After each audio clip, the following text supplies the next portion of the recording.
श्री सूर्य देवाय नमः। आप सभी का हमारे YouTube चैनल पर हार्दिक स्वागत है। आज रविवार के दिन आइए सुने सूरज भगवान की पौराणिक कथा। एक राजा था, एक रानी। उनके पास सिपाही, घोड़े, दास दासियां, धन दौलत सब कुछ था। सिर्फ उन्हें संतान नहीं थी। इसी कारण राजा रानी बहुत ही दुखी रहते थे। संतान प्राप्ति के लिए उन्होंने हर तरह का दान धर्म, धार्मिक अनुष्ठान, जप मंत्र, व्रत, पूजा पाठ किए, लेकिन कोई फायदा नहीं हुआ। अब राजा रानी दोनों ही बुढ़ापे की ओर बढ़ते गए और गहन सोच में पड़ गए। अब हमारे इतने बड़े राज्य का क्या होगा? कौन बनेगा इस राज्य का वारिस? कौन लेगा प्रजा की जिम्मेदारी? राजा रानी दिन रात इसी चिंता में घुलने लगे। उन्हें खाने पीने की भी सुधि नहीं रहती। तो एक सुबह राजा के दरबार में एक साधु महाराज आते हैं। तो दासी जाकर रानी से बताती है। तब रानी दासी से कहती हैं, ये मेरा अंतिम दान धर्म है। इसके बाद मैं अपने हाथों से कोई दान धर्म नहीं करूँगी। रानी चावल से भरा पात्र लेकर बाहर आती है और साधु महाराज की झोली में भिक्षा डालने आगे बढ़ती है। तो उसके चेहरे पर छाई उदासी साधु की दृष्टि में आती है। वह उससे पूछता है, रानी साहिबा, क्या हुआ? आप क्यों इतनी उदास हैं? तब रानी साधु को सारी हकीकत बताती है और सिसकने लगती है। उस पर वह साधु महाराज कुछ पल गंभीर हो जाते हैं और कहते हैं, चिंता मत करना रानी साहिबा, आपकी संतान की इच्छा पूरी हो जाएगी। आपकी कोख से एक पुत्र जन्म लेगा, लेकिन मात्र वह 14 साल तक ही आप लोगों को मिलेगा। इसके आगे वह इस मृत्यु लोक में नहीं रह पाएगा। इससे बढ़कर आपको कुछ देना मेरे लिए संभव नहीं है। अपनी बात पूरी करके उसने अपनी झोली में हाथ डाला, थोड़ी सी भभूत निकालकर रानी को दी और कहा, आप और महाराज दोनों इसे बांटकर ग्रहण करना। तुम्हें जल्द ही पुत्र प्राप्ति होगी। इतना कहकर साधु महाराज अपनी राह चले गए। उनके जाने के बाद रानी सोचने लगी, 14 साल तो 14 साल ही सही, उतने समय के लिए हमें पुत्र मिलेगा, यही काफ़ी है। उतने साल तक मैं उसे जी जान से बड़ा करूँगी, उसे ढेर सारा प्यार दुलार दूंगी, अपनी संतान की मुराद पूरी करूँगी। उस रात अपना सारा राजकाज खत्म करके राजा जब रानी के महल में गए तो रानी ने राजा को सारी बात बताई और साधु महाराज की दी हुई भभूत राजा को दिखाकर बोली, साधु महाराज ने ये भभूत हम दोनों को ग्रहण करने को कहा है। तब राजा बोले, इतना दान धर्म किया, जब तब किया, कोई फल नहीं मिला। अब इस भभूत से हमें संतान प्राप्ति होगी क्या? उस पर रानी बोली, जब इतना सब कुछ किया तो अब ये भी सही, खामख्वाह उस साधु के क्रोध को क्यों बुलावा दें। राजा को अब किसी पर विश्वास नहीं था, लेकिन पत्नी को दुख न पहुँचे इसलिए वह राजी हो गए। राजा रानी दोनों नहाते धोते हैं, फिर अपने भगवान का नाम स्मरण करते हैं, अपने पुरखों को स्मरण करते हैं और उस साधु महाराज का नाम स्मरण करके वह भभूत बांट कर दोनों खाते हैं। उसके बाद दोनों निश्चिंत होकर सो जाते हैं। तो कुछ दिन गुजर जाते हैं और साधु द्वारा कहे अनुसार रानी गर्भवती हो जाती हैं। उस पर राजा रानी दोनों की खुशी गगन में नहीं समाती। राजा रानी से बोला, महारानी, सचमुच साधु महाराज की कृपा हो गई। तो 9 महीने 9 दिन और 9 घंटे पूरे होकर रानी ने एक सुंदर गोरे चिट्टे पुत्र को जन्म दिया। राजा ने बड़ी धूमधाम से पुत्र का नामकरण किया। सारे राज्य में 8 दिन तक अन्न संतर्पण रखा, उत्सव मनाया गया। अब पुत्र की कुंडली देखने के लिए राज्य के सबसे विद्वान पंडित जी को बुलाया। तो कुंडली देखकर पंडित जी बड़े चिंतित हो गए। कहने लगे, महाराज, हमारा राजपुत्र सिर्फ 14 साल तक हमारे पास रहेगा। राजा को इस बात की भनक थी ही, रानी को भी। साधु महाराज की बात याद थी। दोनों चुप रह जाते हैं। उसके बाद राजा और रानी बड़े प्यार दुलार से बेटे की परवरिश करते हैं, उसकी हर इच्छा पूरी करते हैं। थोड़े समय के लिए ही सही, भगवान ने संतान की अपनी मुराद पूरी कर दी। इससे वे समाधान मानते हैं। राजपुत्र दिन प्रतिदिन बड़ा होता है। जब वह 7 साल का हो जाता है तो राजा एक अच्छे गुरु की नियुक्ति करके उसे पढ़ाई लिखाई, राजशास्त्र, शस्त्र विद्या, घुड़सवारी इत्यादि 12 विद्याओं का शिक्षण देते हैं।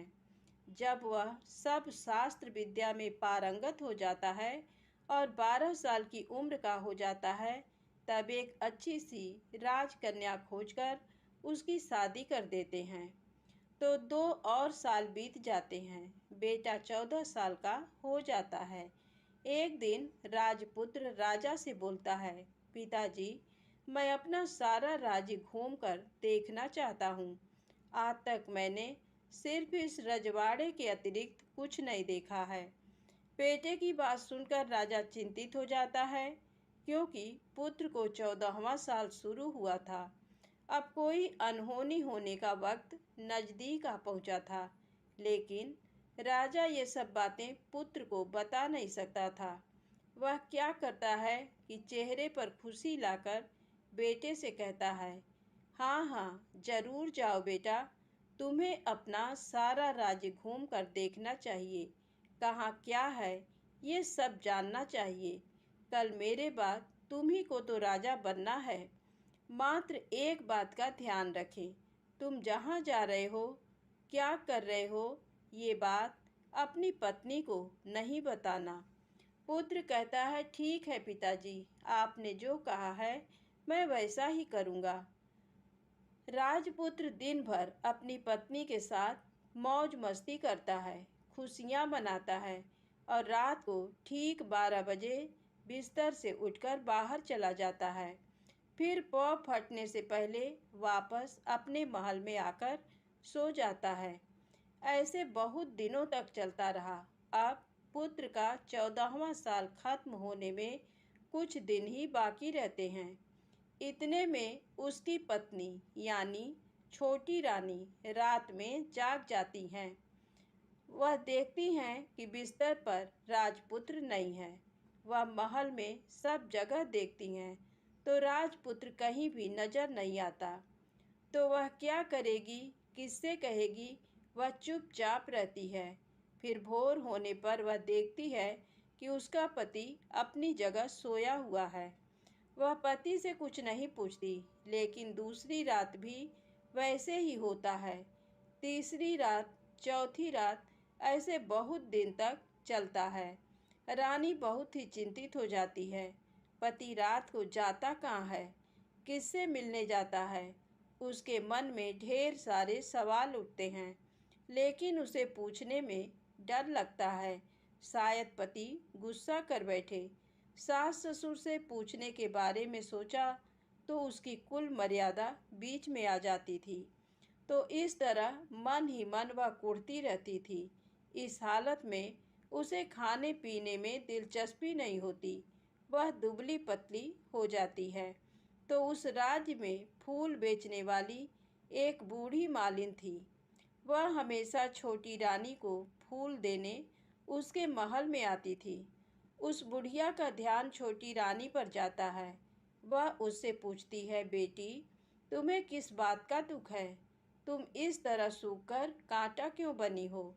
उस पर रानी कहती है, क्या बताऊं तुम्हें अम्मा, तुम्हारा राजपुत्र हर रात बिस्तर पर से उठकर कहीं चला जाता है और सुबह भोर होते ही वापस आकर सोता है। वह कहाँ जाता है? प्रेमिका से मिलने जाता है क्या?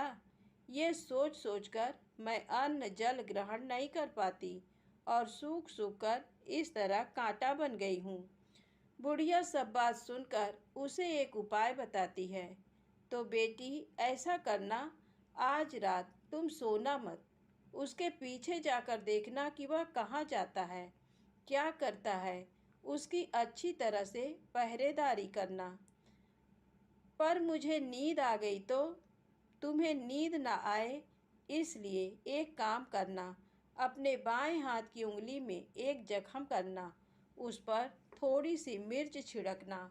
उससे तुम्हें बड़ी जलन होगी और उस पीड़ा से तुम्हें रात भर नींद नहीं आएगी। रानी बुढ़िया के कहे अनुसार करती हैं। उंगली की जलन से उसे बड़ी देर तक नींद नहीं आती, लेकिन बाद में वह सो जाती है। दूसरे दिन सुबह बुढ़िया फूल लेकर उसके महल में पहुंचती है और पूछती है, क्या हुआ बेटी, देख पाई पति कहाँ जाता है? रानी कहती है, नहीं अम्मा, पहले कुछ समय जलन के कारण मुझे नींद नहीं आई, पर कुछ देर पश्चात मैं सो गई। बुढ़िया कहती है, कोई बात नहीं, आज तुम उंगली पर पहले से थोड़ा बड़ा जख्म करना और ज़्यादा मिर्च लगाना। तो रानी वैसे ही करती है, परंतु वह सिर्फ पति के बिस्तर से उठकर बाहर निकलते वक्त तक जाग पाई। वह उसके पीछे नहीं जा सकी, क्योंकि उसकी आंखें उस समय तक मूंद गई थी। दूसरे दिन सुबह बुढ़िया आती है तो उसने पूछने से पहले ही रानी रो कर कहती है, अम्मा, मैं आज भी उनकी पहरेदारी ठीक तरह नहीं कर पाई। बुढ़िया कहती है, रोना नहीं बेटी, सब कुछ ठीक हो जाएगा। तुम आज रात जख्म और बड़ा करना और उस पर ज़्यादा मिर्च छिड़कना, और एक काम करना, वह जब जाने के लिए निकलता है तो उसका रास्ता रोकना। बुढ़िया ने जैसा बताया रानी वैसा ही करती है। आज रात उसे नींद नहीं आती। पति रात 12 बजे बिस्तर से उठकर जब महल से निकलने के लिए चलने लगता है तो वह बुढ़िया ने जैसे बताया वैसे ही करती है। दौड़ कर जाकर पति का रास्ता रोकती है और कहती है, कहाँ जा रहे हो, किससे मिलने जा रहे हो, मुझे बताओ। राजपुत्र उसे समझाने की बहुत कोशिश करता है। देखो, अगर मैंने तुम्हें वह बताया तो मैं तुम्हें दोबारा नहीं मिल पाऊंगा। रानी कहती है, कोई बात नहीं, ना मिल पाओ, लेकिन आप रात के समय कहाँ जाते हो ये मुझे पहले बता दीजिए। राजपुत्र निरुपाय हो जाता है। पत्नी की जिद के आगे उसकी एक नहीं चल पाती। ठीक उसी समय उसका 14वां साल खत्म होकर 15वां साल लगने वाला था।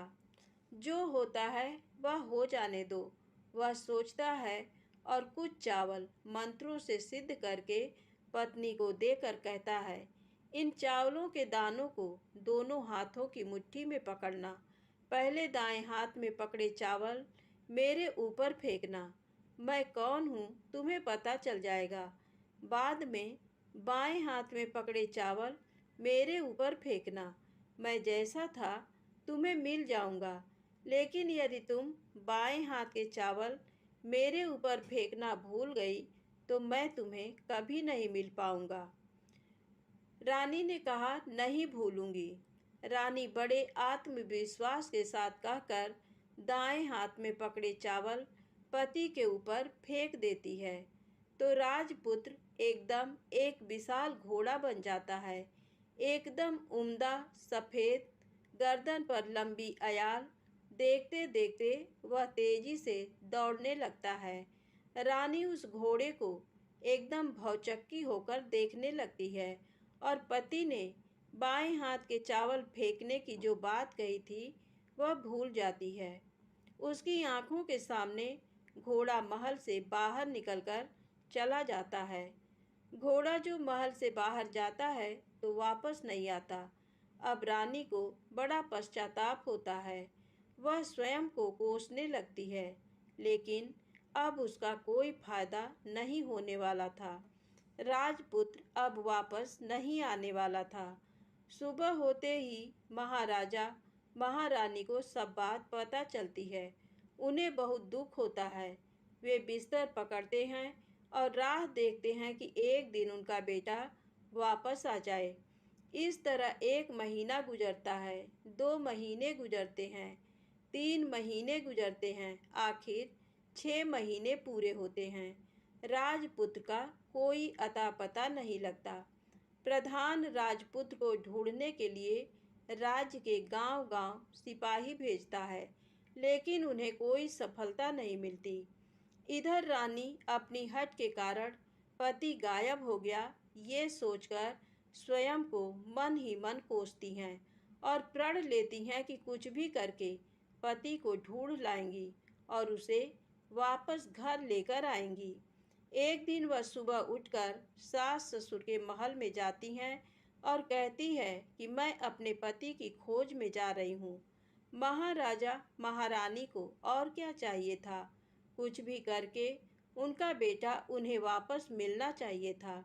वे बहू को जाने की अनुमति देकर कहने लगे, बेटी तुम्हें जो चाहे वह करो, जहाँ जाना है वहाँ जाओ, लेकिन हमारे बेटे को वापस लेकर आओ। अब रानी अपना शाही वेश बदलकर एक सेठानी बन जाती है। कुछ दास दासियों को, कुछ नौकरों को साथ ले लिया, कुछ सामान साथ लिया और राज्य की सीमा पर जाकर वहाँ एक भोजनालय खोल दिया। वहाँ आने वाले सब यात्रियों को खाना मुफ्त में देने लगी।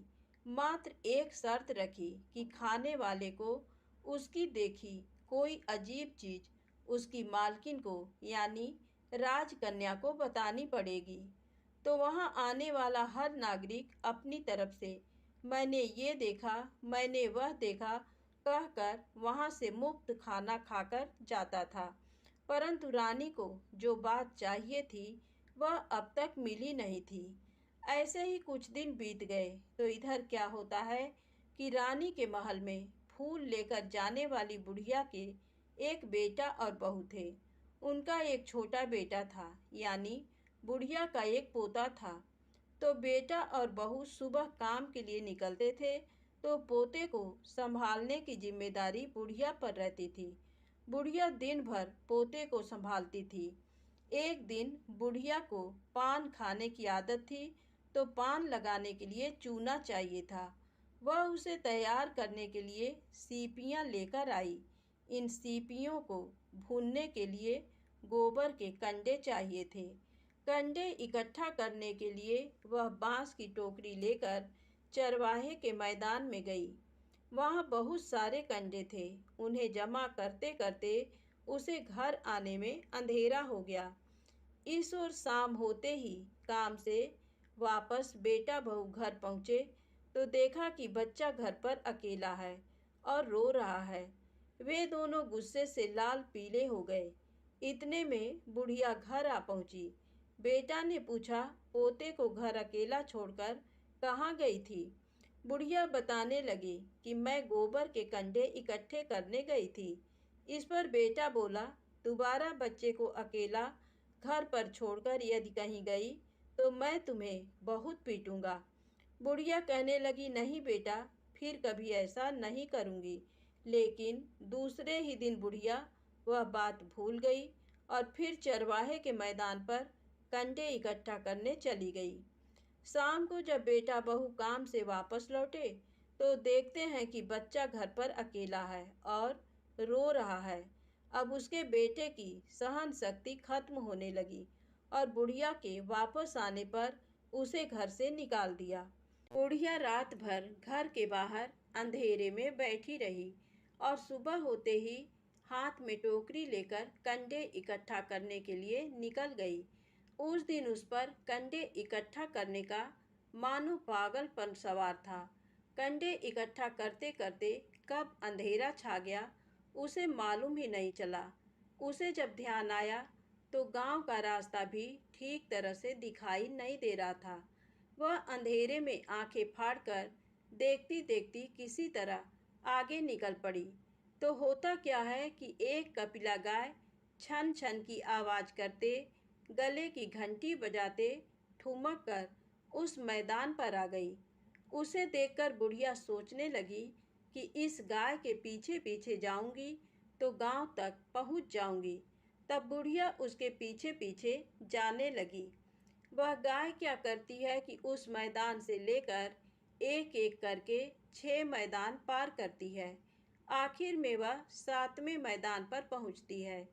तो वहां क्या होता है कि उस मैदान पर एक बड़ा सा पत्थर है। गाय जाकर उस पत्थर को अपना सींग मारती है। सींग मारा तो वह पत्थर दूर हट गया और पाताल में नीचे जाने की सीढ़ियां दिखाई देने लगी। तब वह गाय उन सीढ़ियों से नीचे जाने लगी। बुढ़िया वह सब देखती रही और झट जाकर गाय की पूंछ को पकड़ लिया। पूंछ पकड़कर वह गाय के साथ नीचे पाताल में पहुंच गए। पाताल में पहुंचते ही तुरंत गाय की पूंछ छोड़ दी और इधर उधर देखने लगी। वहीं से बुढ़िया ने देखा कि पाताल में सब जगह जगमगाहट है। दिया दीप जलते हैं और तेज रोशनी गाय के ऊपर पड़ती है और वहां अद्भुत घटनाएं घटने लगीं। गाय के नीचे जाते ही उसके गले में अपने आप सांकल पड़ गई और छम छम करके कोई दुधाड़ी में गाय का दूध दूहने लगी। लेकिन जो भी कोई वह कर रहा है वह मात्र दिखाई नहीं दे रहा। बुढ़िया बहुत घबरा गई, कहाँ आकर फंस गई।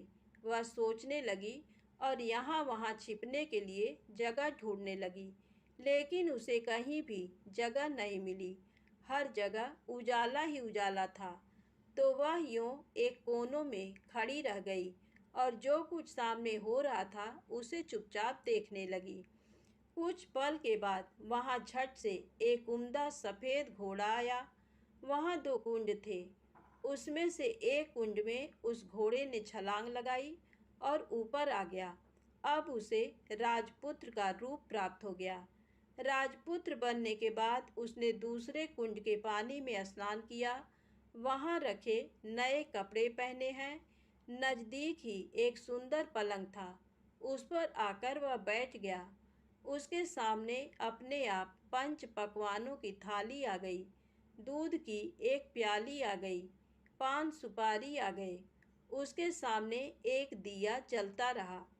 राजपुत्र ने खाना खाया, दूध पिया, पान सुपारी खाया और बिस्तर पर लेट जाने से पहले सूर्य देव का स्मरण करके सामने जलते दिए से पूछा, दिए दिए दीपंकर, मेरे माता पिता क्या कर रहे हैं? दिया बताने लगा, बेटे के शोक में डूबे हैं। राज्य कौन संभाल रहा है? राज्य प्रधान संभालता है। मेरी पत्नी क्या करती है? उसने चौराहे पर भोजनालय शुरू किया है और आते जाते लोगों से वह नई खबर के बारे में पूछती है। दिए के ये कहते ही राजपुत्र कहने लगा, ठीक है। उसके बाद वह सो गया। बुढ़िया कोने में खड़ी रहकर ये सब देखती रही। ऐसी अद्भुत घटना उसने जिंदगी में पहली बार देखी थी। उसे अंदर ही अंदर चुलबुलाहट होने लगी। वह अपनी भूख प्यास भूल गई और आगे क्या होता है कि उसे उत्सुकता से देखने लगती है। लेकिन उसके बाद और कुछ घटनाएं नहीं घटती। रात गुजर गई और सुबह हो गई। सुबह होने पर पलंग पर सोया राजपुत्र उठा और फिर से पहले वाले कुंड में छलांग लगाई। तो अब वह फिर से घोड़ा बनकर कुंड से बाहर आ गया। बाहर आते ही वह तेजी से उस पाताल नगरी से बाहर निकल गया। लेकिन वह कहाँ गया, बुढ़िया को कुछ पता नहीं चला। उसके बाद पिछली रात की तरह कोई उस गाय का छम छम करके दूध दोहने लगा। जैसे ही दूध दुहाना खत्म हुआ, उसके गले की सांकल अपने आप खुल गई और वह गाय तेजी से ऊपर जाने वाली सीढ़ियां की ओर भागने लगी। गाय को दौड़ते देखकर बुढ़िया सोचने लगी, अब गाय के साथ यहाँ से ऊपर जाना ही समझदारी है, नहीं तो कोई मुसीबत आकर मेरे ऊपर टपक जाएगी। झट से उसने गाय की पूंछ पकड़ ली और गाय के साथ ऊपर आ गई। गाय जब ऊपर मैदान में पहुंची तो उस सुरंग का रास्ता अपने आप बंद हो गया और उसके मुंह पर एक बड़ा सा पत्थर पूर्ववत खड़ा हो गया। ऊपर आकर वह गाय जंगल की ओर निकल गई। इधर बुढ़िया एकदम बावली सी हो गई। उसने पाताल नगरी में जो कुछ देखा वह जल्द से जल्द किसी को बताने के लिए उतावली हो उठी। उसे एकदम याद आया कि नगर की सीमा पर कोई औरत भोजनालय चलाती है और नई बात बताने वाले को अच्छा खाना पीना मुफ्त में देती है। वह सोचने लगी कि क्यों न मैं ये बात उस औरत को जाकर बताऊं। यदि उसे ये बात पसंद आ गई तो बाकी जीवन खाने पीने की झंझट से मुक्ति मिलेगी। बुढ़िया ने मन में तय किया और तुरंत उस भोजनालय के द्वार पर टंगे नगाड़े के सामने खड़ी हो गई और जोर जोर से नगाड़ा बजाना शुरू कर दिया। नगाड़े का इस तरह शोर सुनकर मालकिन यानी छोटी रानी मन में प्रसन्न हो जाती हैं कि शायद कोई बड़ी बात लेकर यहाँ आया है। रानी सिपाहियों को आदेश देती है, जाइए और जो कोई आया है उसकी अच्छी खातिरदारी कीजिए। आदेश पाते ही सिपाही नीचे दौड़ गए तो एक बुढ़िया नगाड़ा बजा रही है। उन्होंने पूछा, क्यों री बुढ़िया, क्या हुआ, क्यों नगाड़ा बजा रही हो? बुढ़िया बोली, कुछ नहीं बेटा, यहाँ खाना मिलता है ना, इसलिए आई हूँ। खाना चाहिए, मिलेगा, लेकिन तुझे कोई नई बात बतानी पड़ेगी।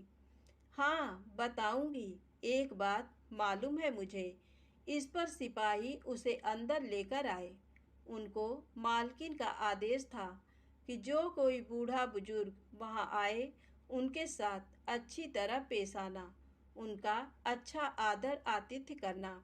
तो सिपाही ने उस बुढ़िया का भरपूर आदर आतिथ्य किया।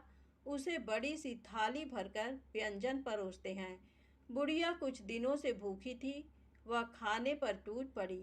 खाना खाने के बाद सिपाही ने उसे नई साड़ी पहनने को दी। उसके बाद उसे लेकर रानी के पास आए। बुढ़िया और रानी ने तुरंत एक दूसरे को पहचान लिया। बुढ़िया बोली, बेटी तुम? और रानी बोली, अम्मा तुम? बड़ी देर तक दोनों भांति भांति की बातें करती रहीं। आखिर कुंवरनी बुढ़िया से कहने लगी, अम्मा अब बताओ तुमने क्या नई बात देखी है? नई बात? मैंने कोई नई बात देखी नहीं है। वह तो मेरे पास तुम्हें देने के लिए खाने के पैसे नहीं थे, इसलिए मैंने झूठ कहा और नगाड़ा बजाया।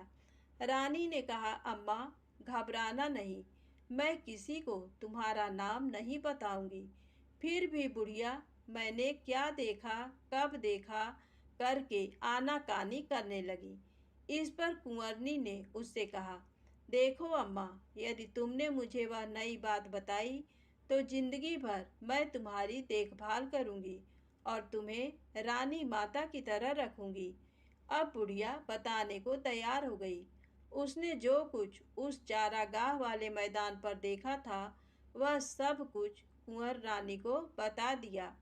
बुढ़िया की वे बातें सुनकर कुंवरनी को यकीन हो गया कि वह राजपुत्र उसी का पति है। वह तुरंत बुढ़िया से कहने लगी, अम्मा मुझे उस जगह पर ले चलो। नहीं बेटी, वह पाताल राज्य है, सांप है। यदि किसी ने तुम्हें देख लिया तो तुम्हारी जान खतरे में पड़ सकती है। लेकिन रानी उसकी एक भी नहीं सुनती। उसे उस जगह ले जाने के लिए हठ करने लगी। आखिर में बुढ़िया ने उसका कहना मान लिया और कहने लगी, ठीक है, मैं तुम्हें वहाँ लेकर चलती हूँ, पर आज नहीं कल। वहाँ जाना है तो शाम को ही जाना होगा। तो दूसरे दिन दोपहर को रानी बुढ़िया के साथ उस मैदान पर गई और एक जगह छुपकर गाय के आने की राह देखने लगी। दिन ढलते ही अंधेरा घेरने लगा और गाय हमेशा की तरह वहाँ आ गई। मैदान के उस कोने में जाकर उसने पत्थर पर सींग मारा तो झट से पत्थर हटकर वहाँ सुरंग में जाने का रास्ता खुल गया। गाय उस रास्ते से नीचे उतरने लगी तो बुढ़िया रानी से कहने लगी, जल्दी आगे बढ़ो, हम गाय की पूंछ पकड़कर नीचे उतरेंगे। तो दोनों गाय की पूंछ पकड़कर नीचे उतर गईं। बुढ़िया पहले जिस कोने में छिपी थी उस कोने में छिप गई। अब नीचे सब कुछ पहले जैसा घटित हो रहा था। गाय के गले में अपने आप सांकल पड़ गई। कोई अदृश्य रूप से उसका दूध दूहने लगा। एक सफ़ेद उम्दा घोड़े ने आकर एक कुंड में छलांग लगाई तो राजपुत्र के रूप में ऊपर आया। वह राजपुत्र दूसरे कुंड में नहाने लगा। बाद में उसके सामने खाने की थाली आ गई, दूध की प्याली आ गई, पान बीड़ा आ गया। राजपुत्र सब ग्रहण करके सोने के लिए पलंग पर गया तो सोने से पहले सूर्य देव का स्मरण करके वह दिए से पूछने लगा, दिए दिए दीपंकर, मेरे माता पिता क्या कर रहे हैं? तो दिया कुछ जवाब नहीं देता, बल्कि वह बुझने लगता है। तब राजपुत्र को कुछ अघटित हुआ है इसका संदेह हो गया है। वह उदास हो गया और जो कुछ हुआ है वह हो जाने दो ऐसा सोचकर सोने के लिए बिस्तर पर लेट गया। अब रानी का संयम छूट गया। वह दौड़कर पति के पास गई और उसके पैर पकड़ने के लिए आगे बढ़ने लगी। राजपुत्र तुरंत ही पत्नी को पहचान गया। वह झट से पीछे हट गया और चिल्लाने लगा, नहीं नहीं, मुझे मत छूना, सर्वनाश हो जाएगा। रानी दोनों हाथ जोड़कर पति से अपनी भूल स्वीकार करने लगी। स्वामी, मुझसे भूल हो गई। मुझे आपसे नहीं पूछना चाहिए था कि आप रात को कहाँ जाते हो। मैं अपनी भूल स्वीकार करती हूँ। मुझे मेरी भूल की सज़ा मिल गई है। अब आप घर चलें। आपके वियोग में आपके माता पिता ने बिस्तर पकड़ लिया। आपकी प्रजा भी बहुत दुखी है। उस पर राजपुत्र कहने लगा, वही तो एक बार तुम गलती कर बैठी हो, अब दोबारा मत करना, नहीं तो अब मैं तुम्हें जो दिख रहा हूँ वह अभी नहीं दिखूंगा। रानी अब विलाप करने लगी, जोर जोर से जमीन पर सिर पटकने लगी। राजपुत्र के मन में उसके प्रति दया उत्पन्न हो गई। वह उससे कहने लगा, यदि तुम मुझे पाना चाहती हो तो तुम्हें एक काम करना होगा। काम कठिन है, लेकिन वह तुम्हें अकेले करना होगा। रानी ने कहा, कहो स्वामी, कितना भी कठिन काम हो मैं वह पूर्ण करूंगी। रानी कहने लगी। इस पर राजपुत्र ने उसे बताया, इस पाताल से ऊपर जाते ही तुम्हें एक घना जंगल नजर आएगा। ऐसे 6 जंगल पार करने के पश्चात 7वां जंगल मिलेगा। वह जंगल सबसे घना है। उस जंगल में बीचों बीच एक पीपल का पेड़ है। उसके आसपास की जगह पत्ते, फंदे, जटाएं, कांटे इत्यादि से ढक चुकी हैं। वहाँ बाघ, शेर, भालू, सांप सभी धमा चौकड़ी बैठती है। तुम्हें उन सबको भगाकर वह जगह साफ करनी है। उसको गोबर से लिपाई करके पवित्र बनाना है, रंगोली से सजाना है। उसके बाद वहाँ धूप, कपूर, अगरबत्ती जलानी है। फूल, कुमकुम से पेड़ की तने की पूजा करनी है। दूध दही से बने चावल का भोग चढ़ाना है। ये सब तुम्हें दोपहर को 12 बजने के पहले करना है। 12 बजने के समय तुम्हें उस जगह पर बैठकर सूर्य भगवान का ध्यान करना है। ठीक 12 बजे सूर्य भगवान का रथ वहाँ उतरेगा।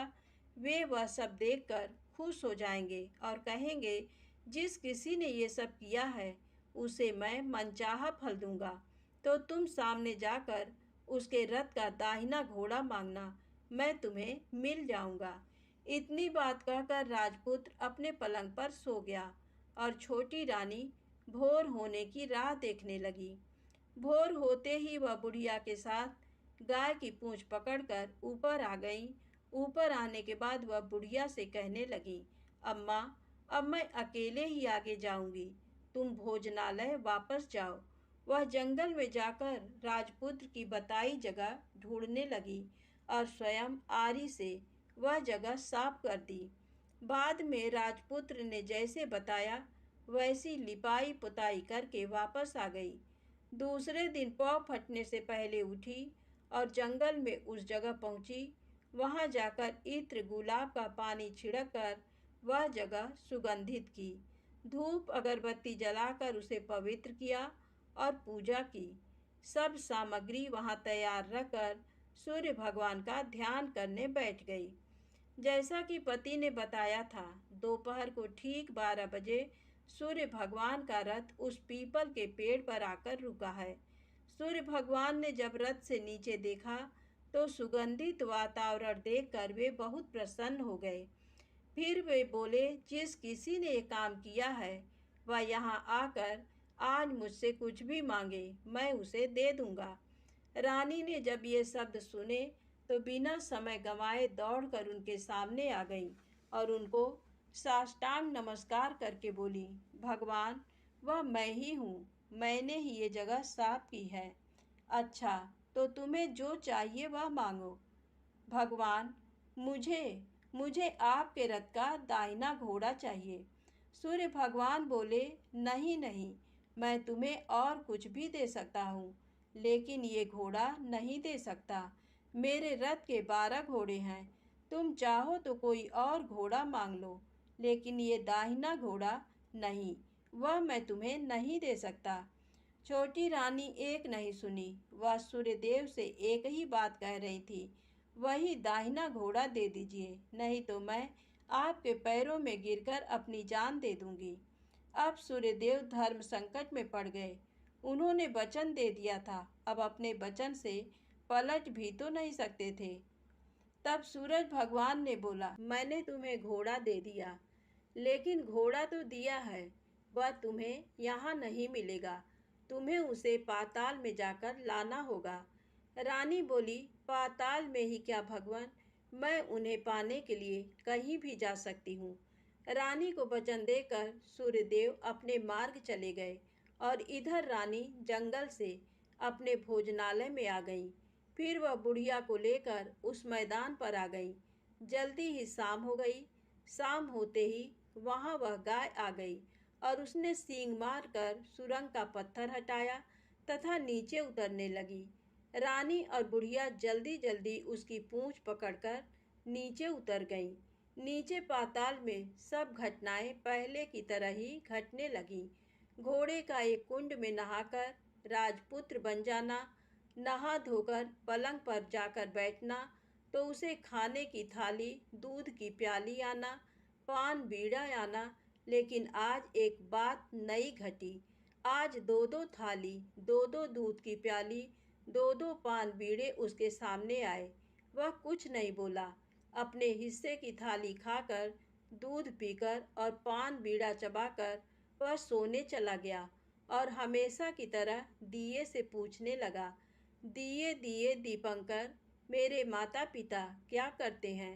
दिया ने बताया, वे दोनों तुम्हारे शोक से मरने की स्थिति में पहुंच गए हैं।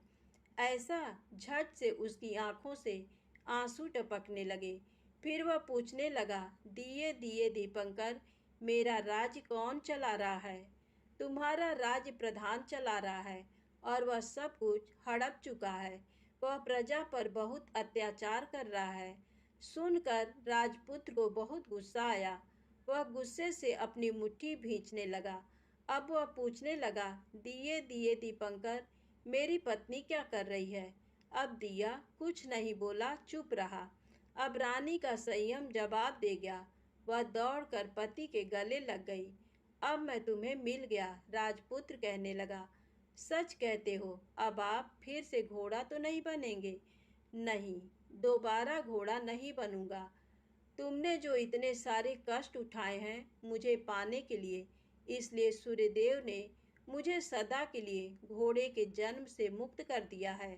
राजपुत्र ने बड़े प्यार से कहा और उसे गले लगाया, उसके आंसू पोंछे। कुछ देर पश्चात भोर हो गई तो गाय की श्रृंखला टूटकर वह ऊपर भूलोक जाने लगी। रानी, राजपुत्र और बुढ़िया उसकी पूंछ पकड़कर ऊपर आ गए। ऊपर आने पर वे सीधे भोजनालय में पहुंचे। वहां का सब सामान लोगों में बांट दिया और उसको ताला लगाकर अपने राज्य में लौट गए। राजपुत्र वापस आता और उसके तेवर देकर प्रधान घबरा गया। राजपुत्र ने उसे बंदी बनाकर कैद खाने में डाल दिया और राज्य की बागडोर अपने हाथ में ले ली। उसके बाद वह अपने माता पिता को मिलने उनके महल में गया।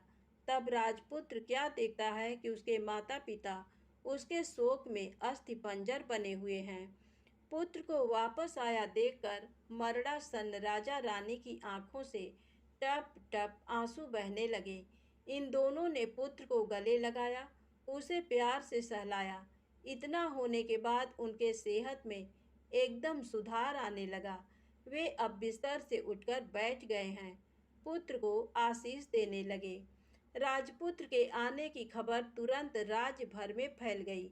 प्रजा खुशी से फूली नहीं समाई। प्रजाजन राजमहल के सामने इकट्ठे हो गए। राजपुत्र ने भी उन्हें दर्शन दिए और आज से उन्हें कोई दुख नहीं पहुंचाएगा, ऐसा वचन भी दिया। अब राजा अपने पुत्र का राज्याभिषेक करके उसे सिंहासन पर बिठाता है और बहू को महारानी का दर्जा देता है और स्वयं अपनी पत्नी के साथ ईश्वर स्मरण करते खुशी से दिन बिताता है। महाराजा बना राजपुत्र अच्छी तरह से राज्य चलाने लगा और अपनी पत्नी के साथ सुख शांति से जीवन बिताने लगा।